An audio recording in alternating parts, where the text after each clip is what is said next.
Sejam bem-vindos ao canal Vivificando Vidas.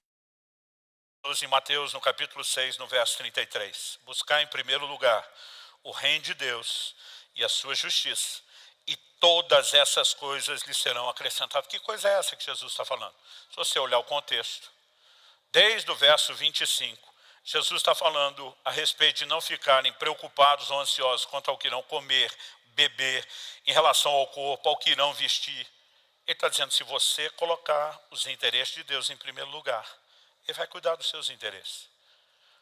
Então busca o reino de Deus e você vai ver o cuidar de Deus se manifestando, vindo a reboque em todas essas outras áreas. O que é que nós temos aqui? Mais uma vez, mutualidade. Deus está dizendo, você leva a sério o que é do meu interesse, o que é importante para mim, e eu faço o mesmo em relação a vocês. O problema é que muitas vezes a gente acaba andando na contramão desses princípios. E assuntos como da semana passada, quando a gente fala de calcular o custo de construir a torre, a gente acha que é só calcular o preço da entrega, mas a gente tem que calcular os resultados. Então, quais são os resultados de um nível de entrega mais profundo? Um nível de intervenção de Deus igualmente maior na nossa vida. Deus não pede um nível de entrega profundo porque Ele é uma criatura meramente exigente, egoísta, com um ego enorme que diz eu preciso de toda a atenção de vocês. Deus é absoluto e completo nele mesmo. Deus não precisa da minha e da sua entrega. A minha e sua entrega a Ele será benéfica a nós. Vai trazer equilíbrio na nossa vida, porque vamos construir em cima de fundamentos duradouros, vamos construir em cima de valores corretos, e Deus está dizendo, eu vou fazer mais na sua vida. O problema é que o ser humano, desde lá do início do Éden, ele acha que sempre consegue ter uma ideia de como desfrutar melhor da vida fora do padrão de Deus. Então Deus está dizendo, você pode comer de todas as árvores, essa aqui não, se comer vai dar ruim. Aí o diabo vem tentar o homem e diz, Deus está escondendo o ouro. Na verdade, Ele não quer que você experimente o que realmente é bom. Eu fico me perguntando, quem em sã consciência vai achar que a voz de maior credibilidade é a do Satanás em vez da de Deus? Mas por que aquilo encontra um coro dentro do próprio homem? Eu acho que eu consigo algo melhor do que o que Deus está me proporcionando. Ele simplesmente dá ouvidos àquilo. E muitas vezes nós temos limitado tudo aquilo que Deus disponibiliza por causa de atitudes são egoístas. Eu e você precisamos crer, sem um pingo de desconfiança, que Deus deseja o nosso melhor. Mesmo no momento onde Israel tinha se afastado de Deus, estava colhendo as consequências, sendo julgado como nunca tinha sido, Deus diz, eu é que sei os pensamentos que tenho a respeito de vós. São planos de bem, não de mal, para vos dar um futuro e uma esperança. Deus está dizendo, até enquanto corrijo, estou tentando trazê-los de volta para mudar a sorte de vocês. E nós precisamos crer nisso. Mas o livro de Ageu nos mostra o princípio oposto. Eu falei de dois textos, onde quando colocamos Deus em primeiro lugar e cuidamos dos interesses dele, ele cuida do que é do nosso. O livro de Ageu fala do mesmo princípio, mas mostra outra perspectiva. Quando desvalorizamos as coisas de Deus, Ele também nos trata com reciprocidade. Abra comigo no livro de Ageu, e sim, tem esse livro na Bíblia. Talvez fique mais fácil você pegar o Evangelho de Mateus e voltar 3 livros para trás. Ageu, capítulo 1, verso 2. Assim diz o Senhor dos Exércitos.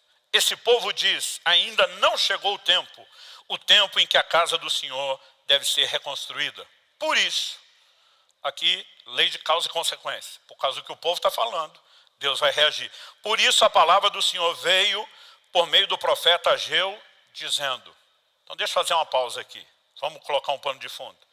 Ageu está profetizando no período do pós-exílio de Babilônia.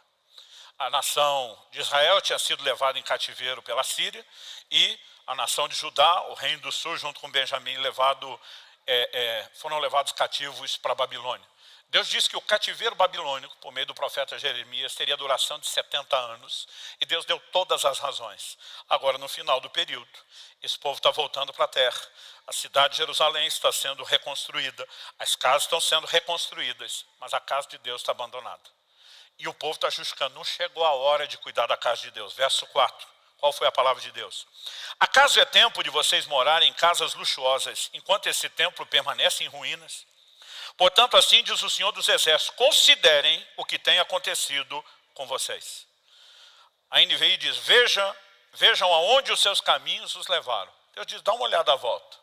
Eu vou ajudar vocês a entender o que é que está acontecendo. Aí ele explica, verso 6. Vocês semearam muito e colheram pouco. Comem, mas isso não chega para matar a fome. Bebem, mas isso não dá para ficarem satisfeitos. Põem a roupa, mas ninguém se aquece. E o que recebe salário, recebe-o para colocá-lo numa sacola furada. Bem moderno esse texto. Bem contemporâneo essas informações. Verso 7. Assim diz o Senhor dos Exércitos, considerem o que tem acontecido com vocês. Verso 9. Vocês esperavam que fosse muito, mas o que veio foi pouco. E esse pouco, quando levaram para casa, eu o dissipei com um sopro. Deus está dizendo, não foi Satanás, fui eu. E por quê? Pergunta o Senhor dos Exércitos. Porque o meu templo permanece em ruínas, enquanto cada um de vocês corre por causa da sua própria casa.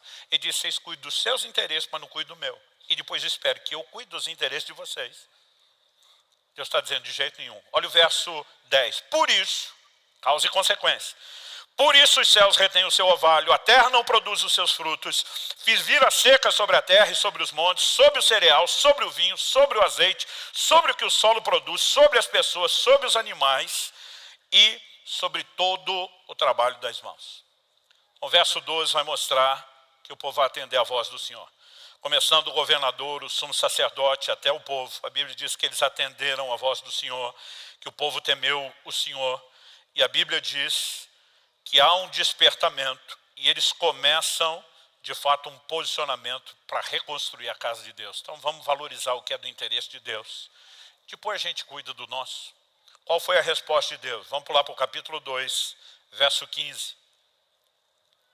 Deus diz, agora considerem tudo o que aconteceu desde aquele dia. Antes de vocês terem começado a colocar pedra sobre pedra no templo do Senhor. Antes daquele dia.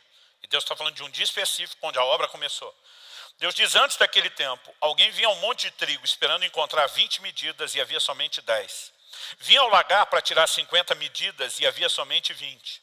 Eu os feri com queimaduras, com ferrugem, com granizo, em tudo que vocês fizeram. Mas não houve entre vocês quem voltasse para mim, diz o Senhor. Lembrando aqui mais uma vez que o propósito do juízo ainda é expressar misericórdia, é estabelecer conserto e trazê-los para a parte boa da lei da reciprocidade.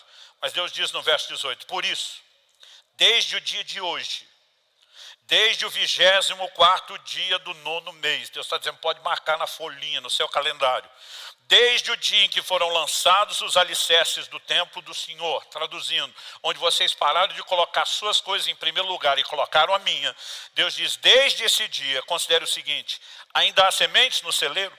Além disso, a videira, a figueira, a romazeira e a oliveira não têm dado seus frutos, mas de hoje em diante, eu abençoarei vocês.